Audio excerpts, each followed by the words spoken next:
ඔයාගේ බිස්නස් එකටත් සේල්ස් මදිද? එහෙනම් ඔයා කොච්චර දේවල් කරත් මෙන්න මේ අද මං කියන්න යන දේ ඔයා කරලා නැත්නම් ඔයාගේ සේල්ස් නැති වෙන එක පුදුම දෙයක් නෙවෙයි. right. අපි බලමු මොකද්ද කියලා. මම මෙහෙම ප්‍රශ්නයක් අහන්නම්.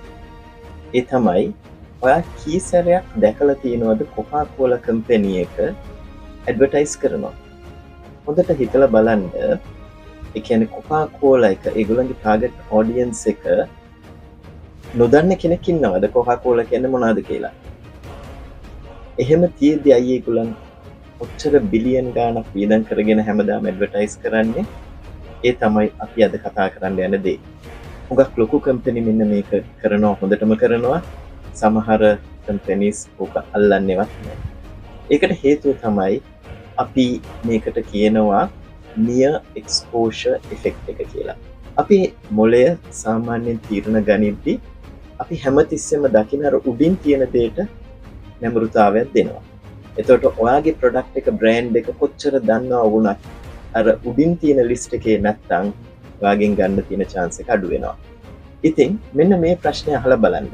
ඔයා අද දවසේ කී දෙනෙකුට කිව්වද ඔයාගේ ප්‍රොඩක්ට් එක හෝ සර්විස් එක ගන්න කියලා? ගිය සතියේ ගිය මාසේ ඒ ගාන අඩුයි නම් ඔයාගේ chance එක හරි අඩුයි.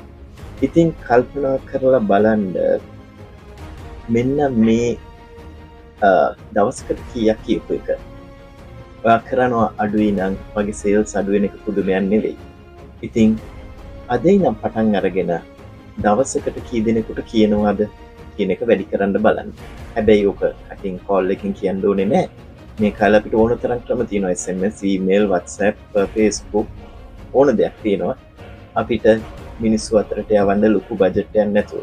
අපිට කොකාකෝලා වගේ බිල්බෝඩ්ස්, TV ඇඩ්වර්ටයිස්මන්ට්ස් ඕනේ නෑ සේල්ස් වැඩි කරන්න. අපිට ක්‍රම තියෙනවා. ඒක ඔයා කොච්චරක් දුරට කරනවාද කියන එක අනුව තමයි තීරණය වෙන්නේ.